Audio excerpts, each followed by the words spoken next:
Charles-André Joseph-Marie de Gaulle, born in Lille on November 22, 1890, was more than a general or politician. He became the living symbol of France's endurance and dignity in the 20th century. His life, spanning 8 turbulent decades, mirrored his country's trials and triumphs. Twice, he would pull France back from the brink of national ruin. First, in 1940, through the spirit of resistance, and again, in 1958, through the creation of a stronger, more stable republic. His story is that of an unyielding soldier, a visionary statesman, and a man whose faith in France bordered on the sacred. Early life and the formation of a soldier. De Gaulle was born into a devoutly Catholic and patriotic family. His father, Henri de Gaulle, a teacher of philosophy and history, nurtured in his children a respect for intellect, duty, and above all, France. The humiliation of the 1870 Franco-Prussian War still haunted the national psyche, and the young Charles absorbed that collective wound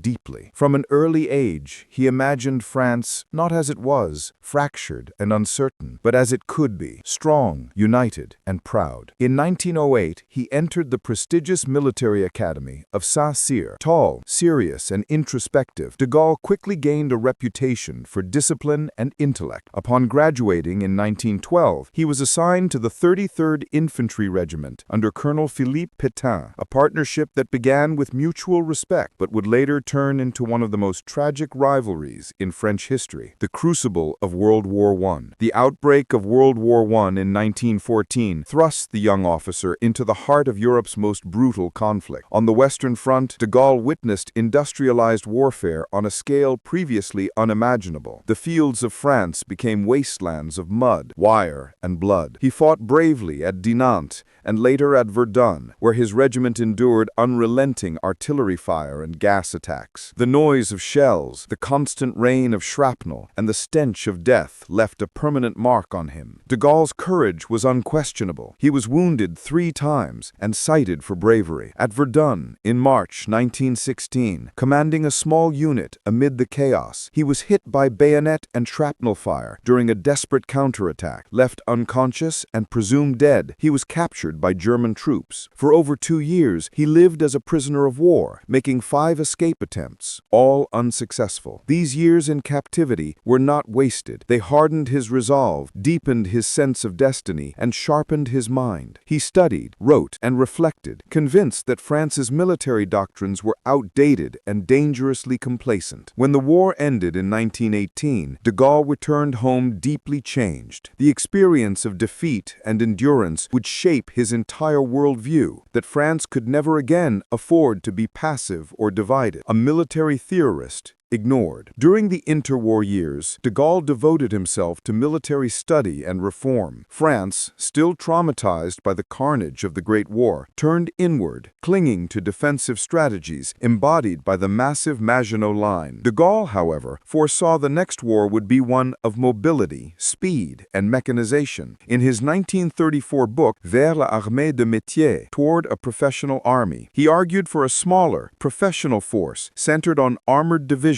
and air power. His ideas were visionary, but unwelcome. The French military establishment dismissed him as impractical, preferring to rely on outdated defensive doctrines. Ironically, German strategists like Heinz Guderian studied and adopted his theories, later applying them in the devastating Blitzkrieg campaigns of 1939 to 40. This neglect by his own nation both frustrated and motivated de Gaulle. He continued to believe that France's salvation would one day depend on bold thinking and decisive leadership. The fall of France and the call to resist. That moment arrived in May 1940. The German invasion of France unfolded with shocking speed. The Wehrmacht's armored divisions, guided by the very tactics de Gaulle had advocated, swept through the Ardennes and bypassed the Maginot Line. Within weeks, the French army, one of Europe's largest, was in retreat. Promoted to temporary brigadier general, de Gaulle commanded the 4th Armored Division and launched a counter counterattack at Moncornet. It was one of the few successful French offensives of the campaign, demonstrating his tactical insight even as the nation collapsed around him. When Marshal Philippe Pétain, his old mentor, announced France's surrender to Germany, de Gaulle refused to accept it. On June 17, 1940, he flew to London, taking with him nothing but conviction. The next day, in a historic BBC broadcast, he addressed his defeated nation. France has lost a battle, but France has not lost the war. That message became the spiritual spark of the Free French movement. From exile, de Gaulle began the monumental task of rebuilding France's military and moral resistance. The leader of Free France. Operating from London and later Algiers, de Gaulle led Free France through diplomacy, defiance, and sheer determination. He faced suspicion and even hostility from Allied leaders. President Franklin D. Roosevelt distrusted him, considering him arrogant and difficult. Winston Churchill, though often exasperated by him, admired his unshakable patriotism. De Gaulle's priority was clear: to ensure France emerged from the war as a sovereign power, not a defeated state rescued by others. Under his leadership, Free French forces fought in North Africa, Italy, and the liberation of France itself. In August 1944, as Allied troops entered Paris, de Gaulle marched triumphantly down the Champs-Élysées, tall, stoic, unarmed, to the thunderous cheers of a liberated nation. The image symbolized not only victory, but restoration. France stood once again among the free peoples of the world. The provisional government and political exodus. As head of the provisional government, 1944 to 1946, de Gaulle grew disillusioned with the emerging parliamentary system of the Fourth Republic, which he believed was weak, divided, and prone to the same instability that had doomed its predecessors. In January 1946, frustrated by political bickering, he resigned, entering what he later called his traversée du désert, or crossing of the desert. For the next 12 years, he stayed out of active politics, writing his war memoirs and quietly observing the political fragmentation he had predicted. The crisis of 1958 and the birth of the Fifth Republic. By 1958, France was again on the verge of collapse. The Algerian War had divided the nation, while the Fourth Republic teetered under constant government turnover. Amid fears of a military coup, leaders and generals turned to the one man whose authority could restore order: Charles de Gaulle. He agreed to return, but only under conditions that allowed him to reform the state. Granted emergency powers, he drafted a new constitution, establishing the Fifth Republic, a system that strengthened executive leadership while preserving democracy. In January 1958, de Gaulle was elected president, the second time he had been called to save France. The presidency of grandeur. De Gaulle's presidency, 1959 to 1969, was defined by independence and ambition. He ended the Algerian War by granting independence in 1962, a decision that cost him his loyalty in some of the military and led to multiple assassination attempts by extremist factions. Yet he saw peace as essential for national unity. Internationally, he pursued what he called la politique de grandeur, a policy to restore France's global standing. He developed an independent nuclear deterrent, withdrew France from NATO's integrated command in 1966, and charted a foreign policy that refused subservience to either Washington or Moscow. At home, his government promoted industrial modernization and economic growth, transforming France into a leading European power. De Gaulle also sought to preserve Europe's independence. Twice, he vetoed Britain's entry into the European Economic Community, warning that it would introduce American influence into continental affairs. His actions, controversial yet consistent, reflected his belief that France should always act on her own terms. Final years and legacy. In May 1968, France was shaken by massive student protests and nationwide strikes that nearly paralyzed the country. For a brief moment, it seemed the Gaullist era might end in chaos. But once again, de Gaulle reasserted control, dissolved the National Assembly, and won a decisive electoral victory, proving that even at 77, he remained a commander commanding figure. Less than a year later, in April 1969, he proposed constitutional reforms that voters rejected in a referendum. True to his principles, he resigned immediately and retired to his home in Colombey-les-Deux-Églises, where on November 9, 1970, Charles de Gaulle died suddenly while writing his memoirs, A Soldier to the End. Enduring legacy. Charles de Gaulle's impact on France is immeasurable. He twice restored his country's sovereignty, redefined its political system, and reasserted its place in the world. His philosophy, Gaullism, endures as a blend of patriotism, independence, and faith in national greatness. He was, above all, a man of conviction, one who refused to accept defeat, compromise France's dignity, or bend to foreign powers. Through war and peace, through triumph and turmoil, Charles de Gaulle stood for a single, unshakable idea that France, whatever her trials, must always remain great.